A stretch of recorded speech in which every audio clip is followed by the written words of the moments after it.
ദൈവത്തിൻ്റെ അതിപരിശുദ്ധ നാമം വാഴ്ത്തപ്പെടുമാറാകട്ടെ. വിശുദ്ധ മർക്കോസ് എഴുതിയ സുവിശേഷം 11-ാം അധ്യായത്തിൻ്റെ 1 മുതൽ 11 വരെയുള്ള വാക്യങ്ങൾ കർത്താവായ യേശു കർത്താവിൻ്റെ യെരുശലേമിലേക്കുള്ള രാജകീയ പ്രവേശനമാണ്.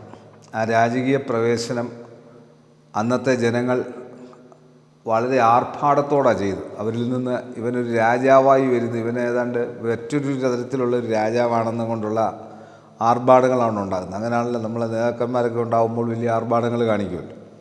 അപ്പോൾ അത് വിശുദ്ധ മർക്കോസ് അത് നമ്മൾ വായിക്കുമ്പോൾ മർക്കോസ് സുവിശേഷം 11-ാം അധ്യായത്തിൻ്റെ 1 മുതൽ 11 വരെയുള്ള വാക്യത്തിൽ അവർ യെരുശലേമിനോട് സമീപിച്ച ഒലിവുമല അരികെ ബെത്ഫാഗയിലും ബെഥാനിയയിലും എത്തിയപ്പോൾ അവൻ ശിഷ്യന്മാരിൽ 2 പേരെ അയച്ചവരോട്, നിങ്ങൾക്കെതിരെയുള്ള ഗ്രാമത്തിൽ ചെല്ലുവിൻ, അതിൽ കടന്നാൽ ഉടനെ ആരും ഒരിക്കലും കയറിയിട്ടില്ലാത്ത ഒരു കഴുതക്കുട്ടിയെ കെട്ടിയിരിക്കുന്നത് കാണും, അതിനെ അഴിച്ച് കൊണ്ടുവരുവിൻ.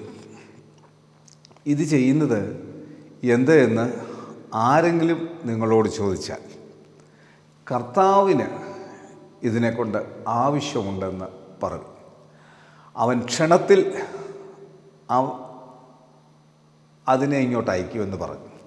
അവർ പോയി തെരുവിൽ പുറത്ത് വാതിക്കൽ കഴുതക്കുട്ടിയെ കെട്ടിയിരിക്കുന്നത് കണ്ടു, അതിനെ അഴിച്ചു.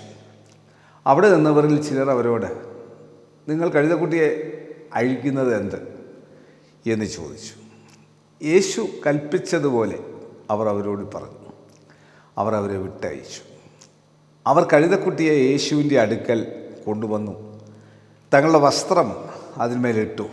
അവൻ അതിന്മേൽ കയറിയിരുന്നു. അനേകർ തങ്ങളുടെ വസ്ത്രം വഴിയിൽ വിരിച്ചു. മറ്റു ചിലർ പറമ്പുകളിൽ നിന്ന് ചില്ലിക്കൊമ്പ് വെട്ടി വഴിയരി വിതറി.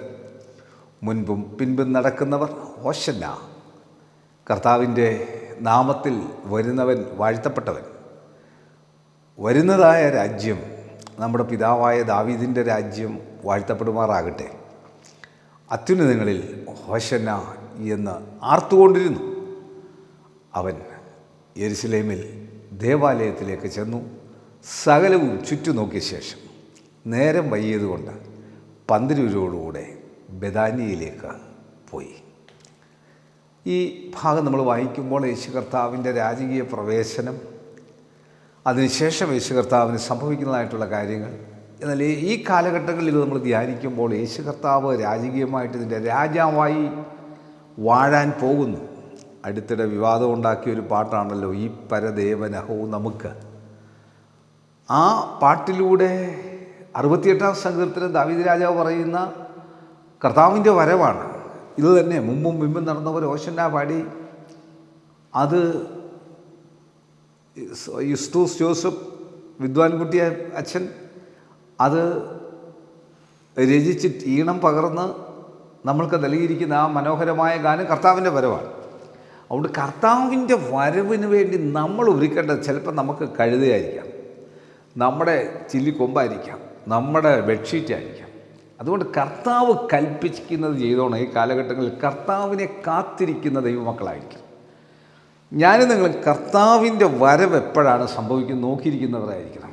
അത് ചിലപ്പോൾ അതിനു മുമ്പ് നമ്മുടെ മരണമായിരിക്കും സംഭവിക്കുന്നത്. എന്നാൽ ഇതൊരു ആർട്ടിഫിഷ്യൽ ഇൻ്റലിജൻസ് യുഗമാണ്. ഇത് വളരെ വളരെ വളരെ പ്രാധാന്യമർഹിക്കുന്ന ഒരു കാലഘട്ടമാണ്.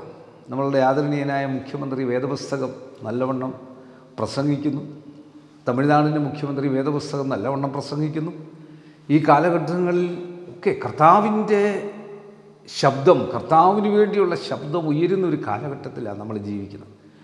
അതുകൊണ്ട് നമ്മൾ ഈ കാലഘട്ടത്തിൽ ഒരുങ്ങിയിരിക്കുന്നവരും അനേകരെ ഒരുക്കുന്നവരും ആയിരിക്കണം. അതിന് ദൈവം നമ്മളെ സഹായിക്കട്ടെ. കണ്ണടയ്ക്കാൻ പ്രാർത്ഥിക്കാം. കർത്താവിൻ്റെ വരവിന് വേണ്ടി ഞങ്ങൾക്കുള്ളത് സമർപ്പിച്ചൊരുങ്ങിയിരിക്കുന്നവരായി കർത്താവിൻ്റെ രാജ്യത്തിൽ ഞങ്ങൾ കാണുവാൻ സഹായിക്കണം.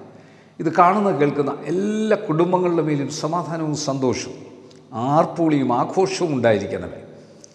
യേശു മൂലം പ്രാർത്ഥന കേൾക്കണം നല്ല പിതാവേ. ആമേൻ. God bless U.